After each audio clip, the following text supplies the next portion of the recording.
Welcome back to The Long Game, where we demystify science and unpack how Scottish ideas become medicines, devices, and companies. Hey everybody, I'm Ross Cagan, Regis Professor of Precision Medicine at the University of Glasgow and Director of the McNabb Center for Cancer Innovation. And I'm Sandy Weir. I've spent much of my career at the intersection of technology, investment, and health innovation, and it's a delight to see you all. Hey Sandy. You may be shocked to know that this is a podcast about the collision of cells, code, and capital. Yeah, welcome back, everyone. So this episode, we're continuing the discussion around the power of the human mind and the remarkable healing tool it can be when it's given a chance. Ross, I'm of course referring to the placebo effect. Previously, we discussed the power of stimulating healing.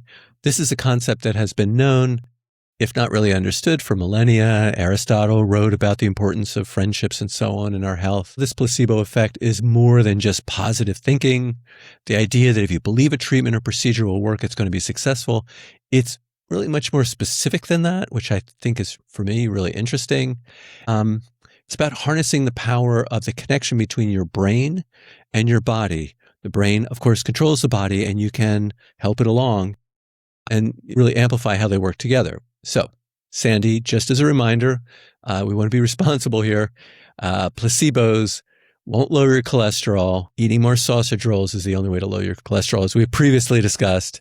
They won't shrink a tumor. What do you think, Sandy? Yeah, that's right. We were just coming on the podcast today. We're talking about the power of Tunnocks wafers. Maybe that will be a future podcast. But yeah, right now, that's right, Ross. We're back onto the placebo effect. And today, I think we're going to think about not just how placebos can make you feel better. We've admitted, and of course, we've been upfront that they won't cure you. But when we think about how effective they are for conditions like pain management, for stress-related insomnia, for the sort of cancer treatment side effects that we understand from fatigue and nausea. But now in this episode, Ross, you're going to begin today by enlightening us further on some pretty surprising examples, right? Yeah, so this is where we now transition from the part one, where we talked about placebos, really talked about the general ideas. One of my favorite experiments from part one is that you can block the effect with naloxone. So if you block opioid release, you block the placebo effect. So it really is a thing that your brain is doing to your body. So an example I want to give, Sandy, is Parkinson's disease. It's pretty specific in what it's doing, at least to a first degree. It involves a loss of dopamine-producing neurons in parts of the brain that help control movement, like the nigra striatum, and so on. So dopamine is central to the disease, is the point here. And so some studies, when people with Parkinson's believed they were receiving active treatment, but actually received placebo, their brains still actually released dopamine. That's the key point. And for a bit, they improved. That's amazing to me. It means that expectation was not just a pleasant feeling that made me feel better or encouraged me to, say something when I'd been quiet. It engaged a very specific chemical system involved in the disease. Yeah, it's remarkable. And I guess in this case, the expectation became dopamine. Yeah, exactly. Now, in a limited aspect, of course, but a very real sense. I mean, this all matters. Dopamine that's coming from release through your brain, of course, is dopamine, just like the pill is. So just to be precise, though, the placebo is not regrowing dopamine neurons. All right. So there's a lot of efforts with stem cells and so on to do that. It's not that. It does not stop Parkinson's disease. It does not replace proper treatment is the point. But what it can do for at least a moment in some patients is recruit remaining brain circuits and improve symptoms. Yeah, that's a distinction I find really persuasive. We're not saying that positive thinking cures Parkinson's, but expectation has a biochemical footprint. Yeah, and I think this is where we've all, as a society, really started to grow, which is this idea that psychological does not mean it's not real. The brain is an organ. It uses chemistry. Sometimes we invoke the liver to do things, the kidneys, we push them to do things, and so on. So now we're pushing the brain to do it, and we're using a medication that it understands. The brain is constantly talking to your body. So all of this makes sense. Yeah, and the power's in your head, and it's not dismissal. Yeah, exactly. This, of course, is the point. Your head is part of your body. Yeah. We also need the counter example, of course, because this whole concept just becomes way too seductive without that. Yeah, and that's right. So now comes some balance, not just a warning, but a balanced discussion of what placebos do, what they don't do, and why reliance on placebos can be a problem. So, for example, in one study, people with asthma received an active inhaler or a placebo inhaler, a sham acupuncture, or just no intervention at all. The placebo inhaler, the sham acupuncture, they did make people feel better. There is your placebo effect right there. However, they didn't really improve lung function, not in the same way and not in a stable, steadily improving way. So that distinction is a key here. So that patients' experience improved. And so you might say, job done. But actually, the airway physiology did not really improve. And that is different. Yeah, so in this case, the placebo changed the feeling of breathlessness, but without actually fixing or addressing the underlying problem. Yeah. So, Sandy, I hope you and everybody understand the difference. And that difference can be dangerous, right? So feeling better and being better, there's a relationship between them, but they're not actually the same. So in some situations, symptom relief is the primary goal. And we've talked about this, right, Sandy? So pain care, things like that. Palliative care, reducing suffering is actually what you're after. So if it doesn't fix the underlying problem in somebody who's in the last stages of life, maybe reducing suffering is the goal. And that's good. That's cool. But in other settings, in many settings, we actually need objective disease measures if you want to get long-term functional relief. So improving lung function in asthma, improving your glucose in diabetes. If you have an infection, placebo is not going to clear the bacteria. You got to get rid of those things that can be a problem. Scans and survival in cancer, that tumor needs to actually physically go away. Yeah, indeed. And as anyone that's ever owned an old car, I'm sure will testify. So the placebo can improve the signals on the dashboard, but it's not going to fix the engine. Are you an old car guy? Oh, yeah. Well, not now. I mean, but I've had a history of old cars. Yeah, you better believe it. You know, I love those old cars. I love when they take the 1940s, those old sedans, and they sort of modernize the engine, but otherwise you're cruising around. So the dark twin, I should say, of placebos is nocebos. I don't know who coined this term, but it is a term. So placebo is when positive expectations help. Nocebo is when negative expectations harm. So what do I mean by this? If you tell somebody a treatment is going to cause headaches, it might cause nausea, dizziness, fatigue. I think we're all susceptible to this. Many people will experience those very symptoms even if you're giving them a placebo. So this happens in clinical trials, right? So you give patients placebos, but of course you have to read to them the same warnings. People in the placebo arm often report side effects from these things. And that's because they're expecting those side effects. That doesn't mean the side effects from real drugs are fake, but it gets harder to detach those. And this is a problem for pharma. It means that when you're reporting symptoms, including expectation and attention, you have to pay attention to the background noise of the body and what people are expecting. Yeah, for sure. And even if you haven't been in a situation where you witnessed this, or if you think that the body is noisy, and if you just sit yourself quietly for 30 seconds, you consider the way you feel, think about the various inklings and twinges that you have, and before you know it, you've got like 5 things that all feel slightly odd. You know, I hadn't thought about that, but yeah, I think that's right. I wonder if that's increasing now as our attention spans get shorter. So most of the time, of course, we ignore those signals. We understand what they are, but you know, if we're in the wrong mind space, if we're frightened, if we have just read a long list of side effects, you know, these things that they give you, and your brain is, of course, scanning those. The brain has expectations, and when the brain starts scanning that and then scanning your body, it starts to find stuff. Yeah, I mean, I've done this myself. I've been in a patient waiting room. I've been the person that's picked up the information leaflet. I've started to read it, and then I've suddenly thought, yeah, I feel a bit dizzy right enough. And, oh, yeah, maybe that's nausea that I'm feeling. And then, before you know it, you've convinced yourself you've Really? got whatever it is. We all do this. So let's put out some other examples that we can talk about. So in COVID vaccine trials, adverse events such as headache and fatigue were reported by many people who received, that's right, the placebo injections. So it doesn't mean that the vaccine side effects were imaginary, right? Because they can have some side effects. But it's hard to parse that out when your placebo group has the same side effects. When a meaningful portion of symptoms also come from expectation in the placebo group, it gets very complicated to try to figure out what is from the actual medication and what is from people's expectations. And this really matters for communication. Doctors and public health systems have to be honest about risks, but the way they frame that risk can itself change the symptoms and the way that the patient is feeling or reacting.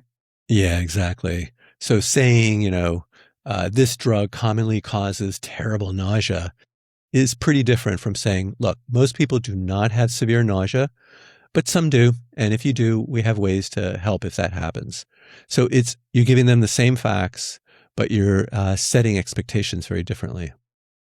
And of course, there's an economics version of this as well, isn't there? So if you're talking about 90% survival rate and 10% mortality rate, mathematically, these are essentially the same thing, but they're not the same thing emotionally.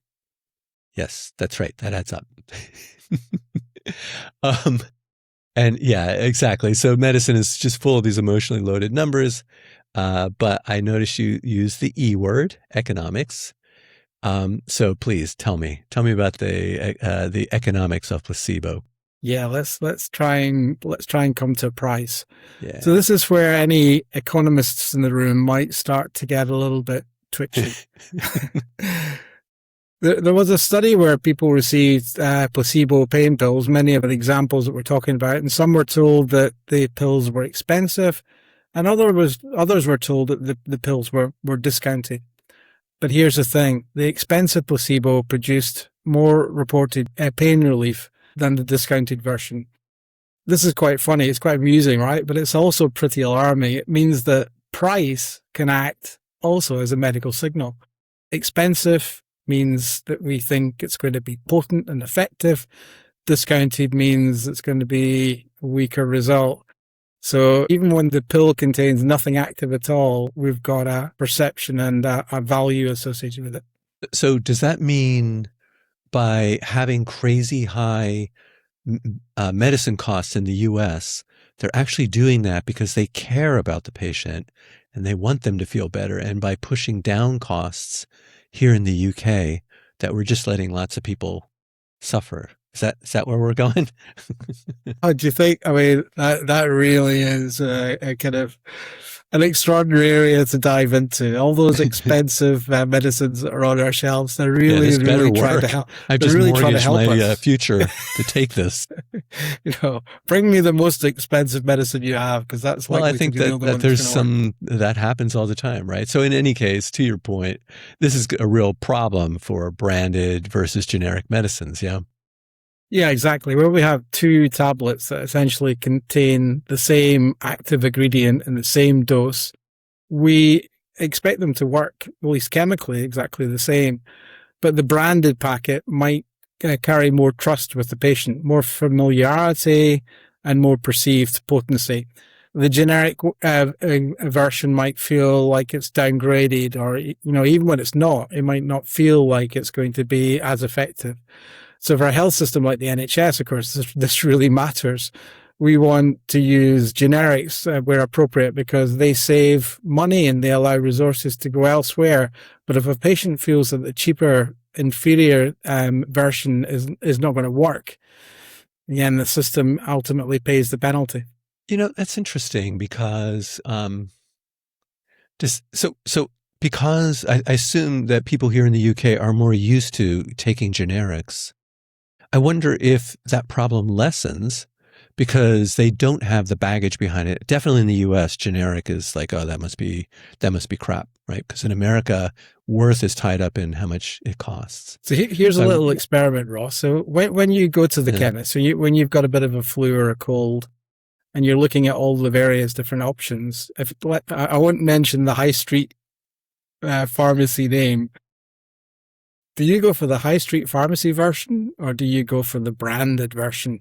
Because what do you think? I always go for the cheapest. But like you, I'm a scientist. I just look straight at the ingredient list when I'm in the pharmacy, and for whatever I'm getting, and whichever is the cheapest, I go down to the per unit. No, but that's I don't think you and I are chemical. Understanding exactly, because we understand what the chemistry is about. Yeah, indeed.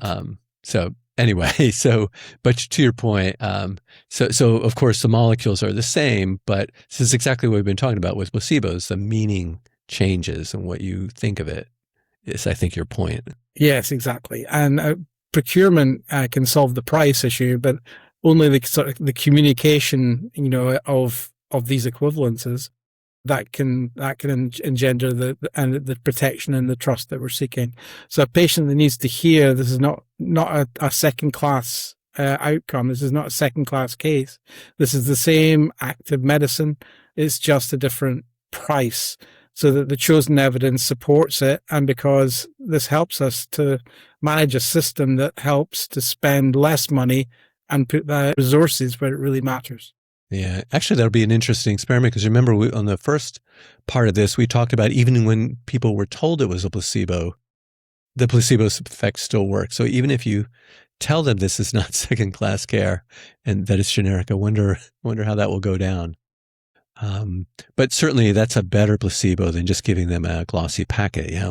Yeah, exactly. And I guess what we're trying to engender here, of course, is that trust is cheaper than branding, but a hell of a lot harder to build. If patients believe that they're being fobbed off with something cheap, adherence might fall. They may feel worse. They may return to the GP much earlier, repeating symptoms, etc. There may be expensive alternatives, but they might not create the confidence in the system that we hope or expect.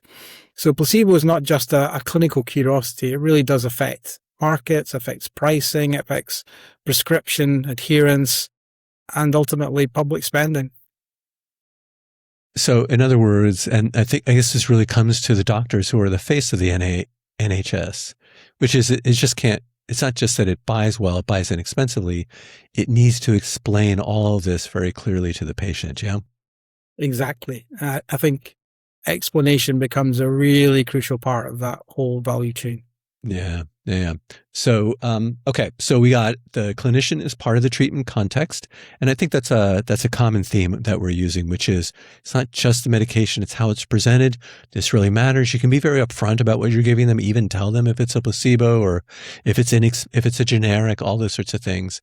But if you set expectations for the patient's brain, you can lean in on all the amazing things it can do to help your cause to make that body better. So not just the doctors.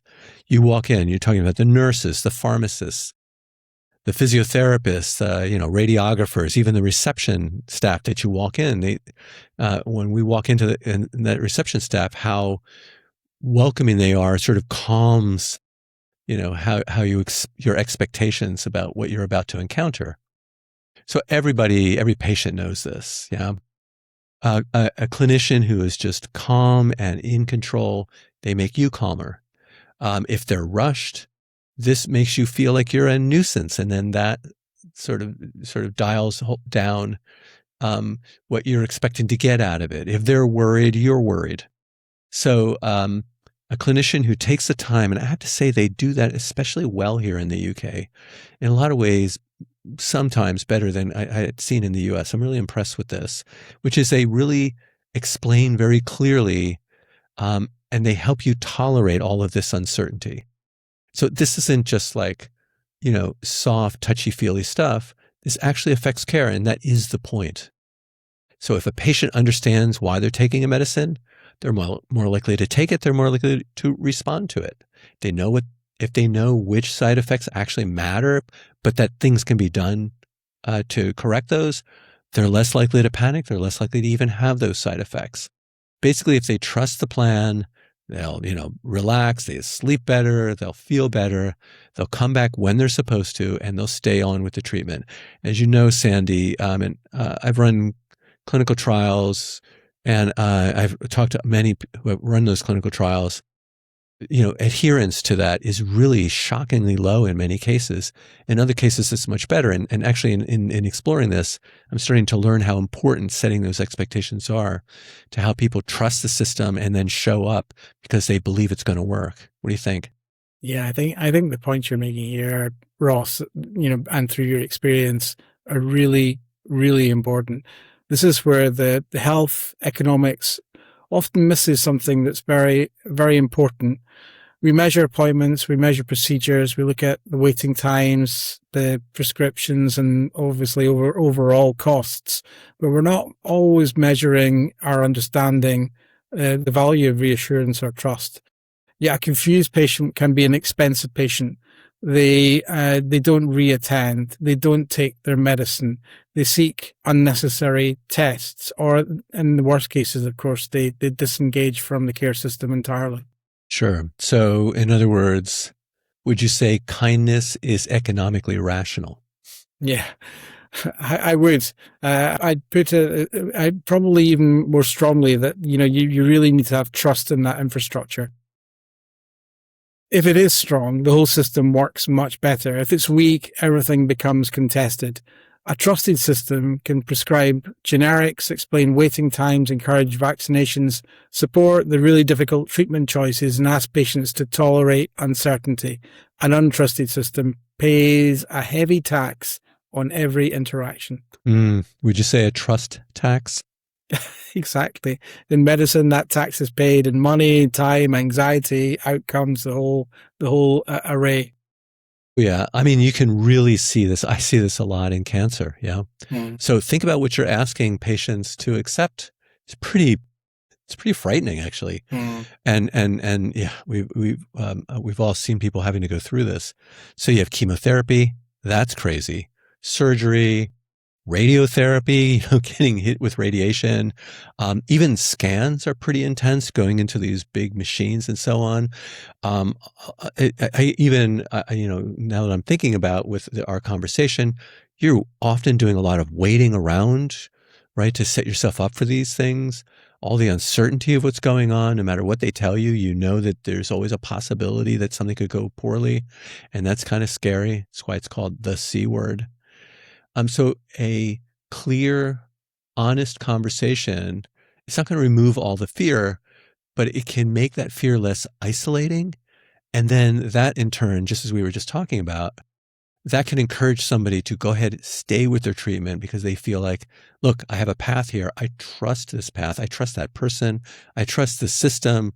Things have been explained to me in a way that treats me like an adult.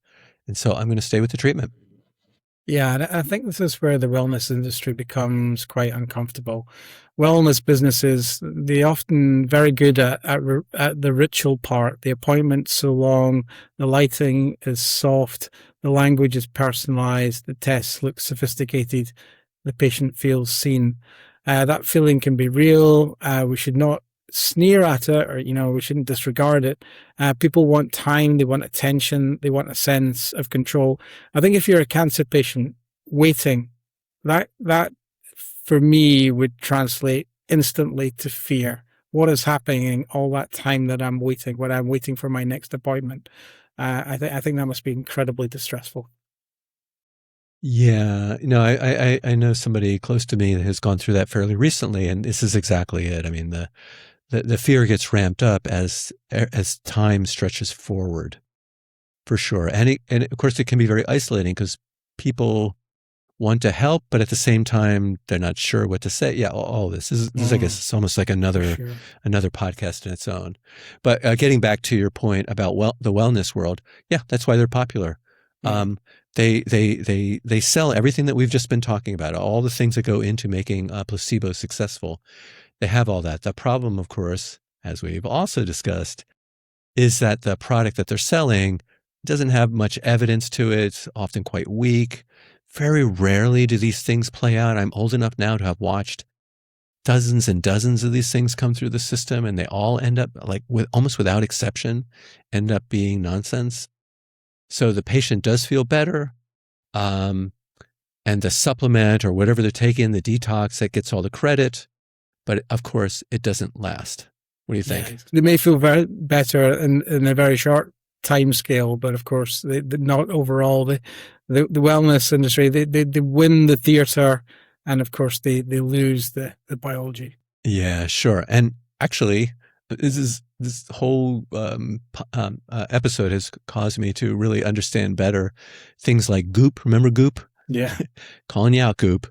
By making the product very expensive, just that alone, it's super expensive. It's a pretty cool website.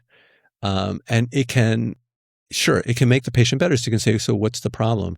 The problem, of course, is it delays real treatment. And this happens a lot, unfortunately. So it can actually cause real harm. And to some extent, that's on us. So scientists were not trained to understand marketing. Maybe you are, but I'm not. I'm terrible at marketing. So as a cancer scientist, I just want to be very clear. Hope is not a treatment plan.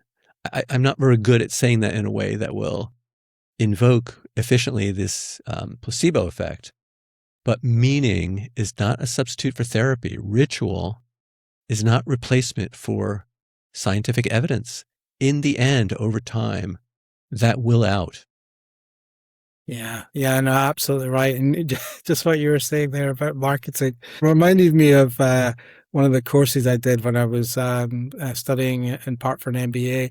And the lecturer immediately opened the description of the marketing program as marketing is a science. And of course, my hand shot up. No, it's not. Marketing is not a science. And we were immediately off at a bad start.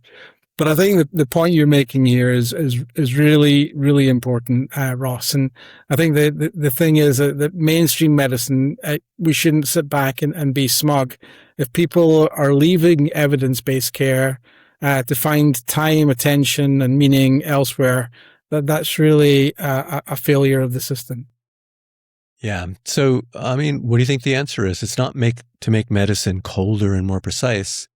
It's to combine evidence with real humanity and I should say humility.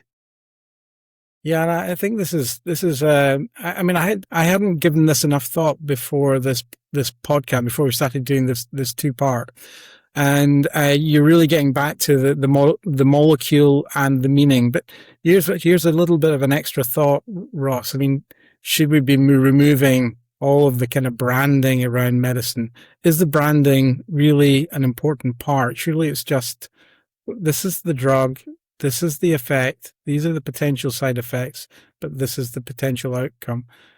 All of that branding that's associated with that drug, etc. Is that not just distraction? But maybe that's a wider question. Yeah, I don't know. So maybe another way or a different way of asking that question, maybe I'm going to throw this back to you, is in the US, they allow advertisement for a lot of these, right? In fact, almost all of those. And so you see a lot of these medications advertised. Is that, and of course we all sneer at that, but does that advertising help set those expectations in a way that can also be positive? Yeah, and this is why I've always got to be careful about asking you a question, because I always get a more difficult question back again. Usually with an American take on it. Advertising, it's a fundamental good. Yeah, it's a really good point. It's a really good point. But this is what we're talking about, right? I suppose yeah, exactly. And the branding gives you confidence that the drug is going to work. Yeah. It's very complicated. Yep, I agree. Well, my friend, I think we've probably exhausted most of the aspects of the placebo that we want to talk about. Are you ready for a little bit of wee bit of joy? It's that time, Ross. It's that time to think about the other things that have been happening in our week. And I don't know, do you want to kick us up this week? What's been lighting you up this week, Ross? Sure. And I have no idea what your wee bit of joy is. So I'm really looking forward to it.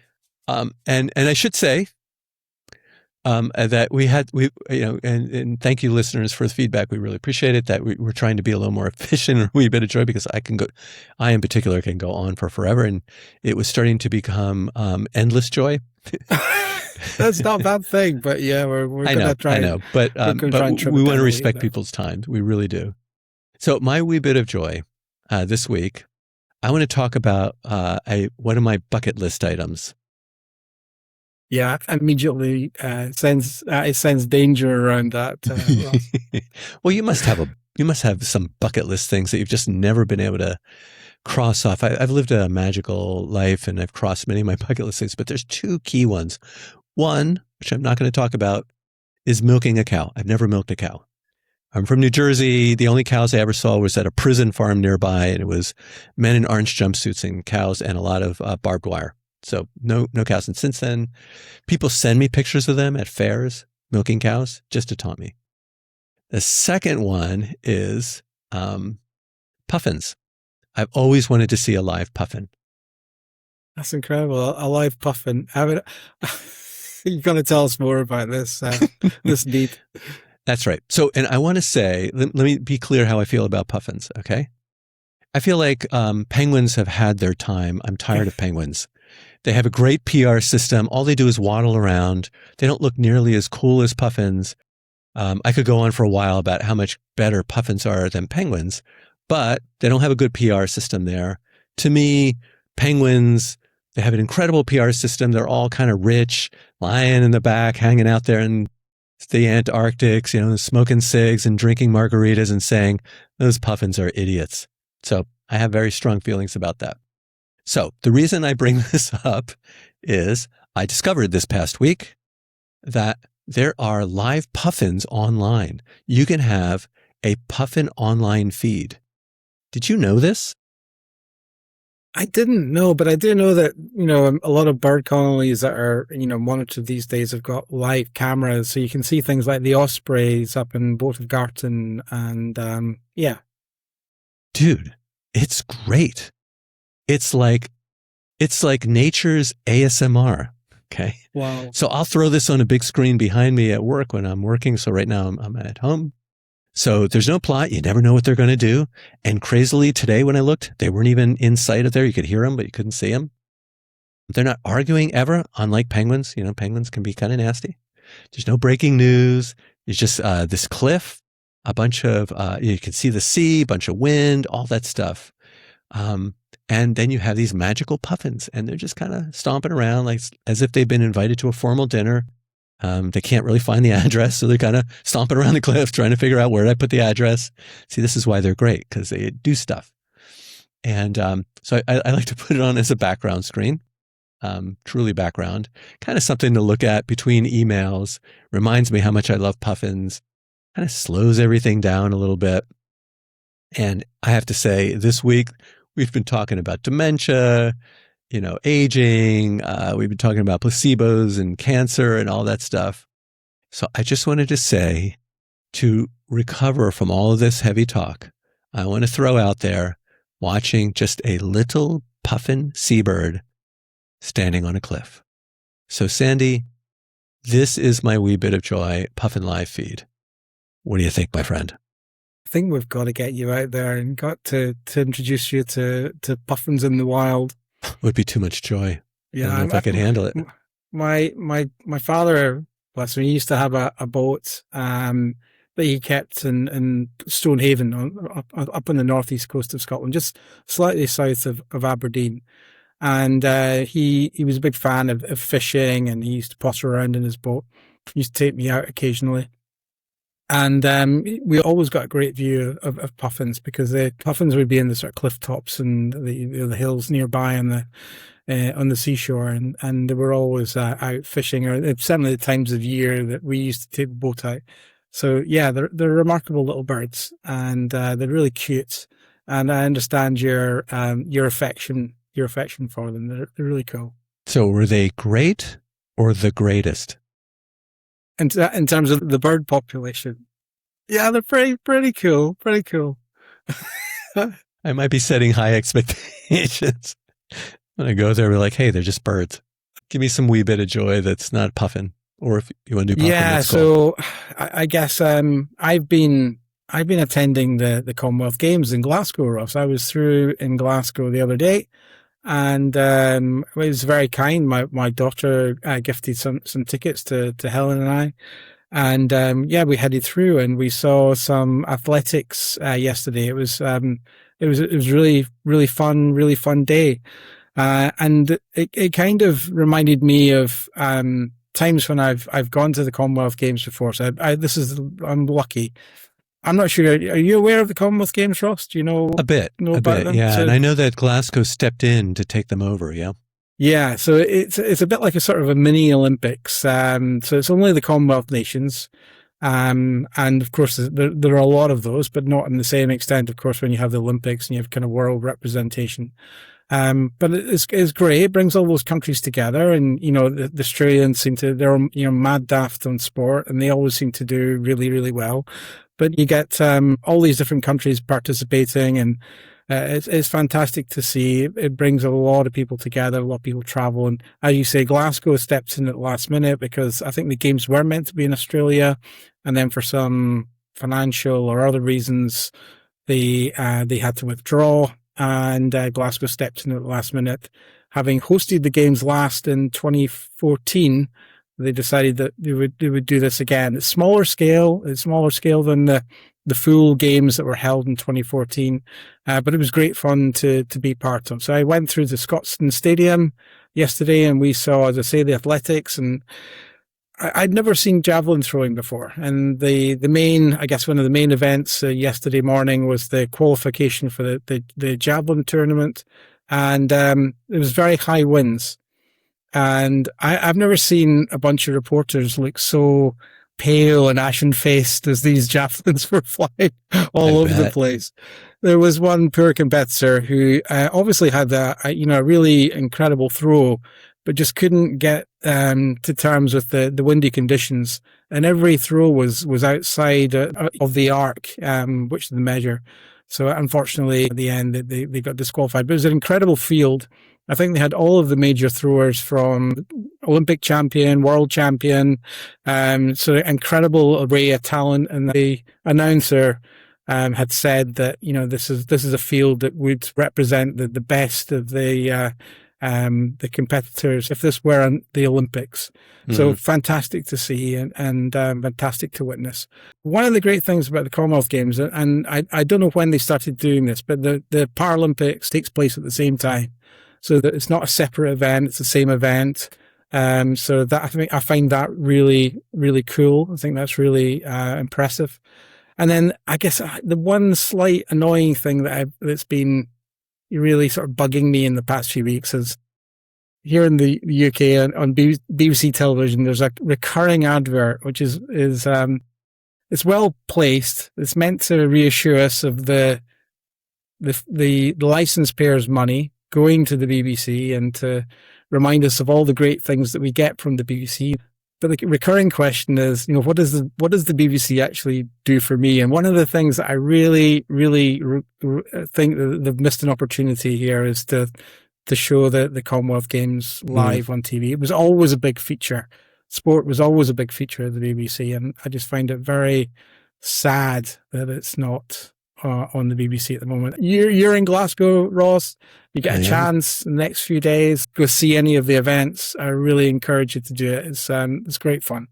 Okay, yeah, I have visitors, and maybe I'll bring them along. Go see the bowling or the lawn bowl. That's the strange thing about the Commonwealth Games, right? You get some sports that are just a little bit. Next time you come over to Glasgow, I'll take you out lawn bowling. We can make it into the Commonwealth Games as lawn bowlers. Yeah, exactly. Right, we better wrap up. We promised we keep it to time today, Ross, and I think we've covered a lot of ground on the placebo effect. It's been a fascinating discussion. So maybe we should put a pin in that, and we can move on. Well, and speaking of moving on, for our next episode, what's not a placebo? Murder. Yeah, we're back on the subject of murder again. It's going to be fascinating. I think so. Well, it's lovely to see you, Sandy, as always. What do you think? been great to catch up. It's been great to talk more. And yeah, I'm going to look for an opportunity for you to come together with a puffin colony soon. And well, we'll see you next week in Ghislaine to play golf, right? You bring your binoculars. You might even see some and the bass rock. Don't taunt me. Don't taunt me. My luck, I'll hit a golf ball and I'll hit one of them.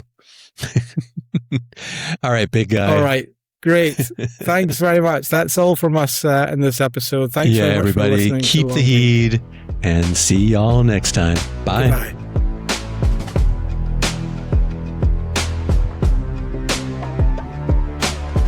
Yeah, see the vision clear. We're here to run the long game. Blueprint set, no fear. Playing out the long game. The long game. Hey, the long game. The long game. The long game.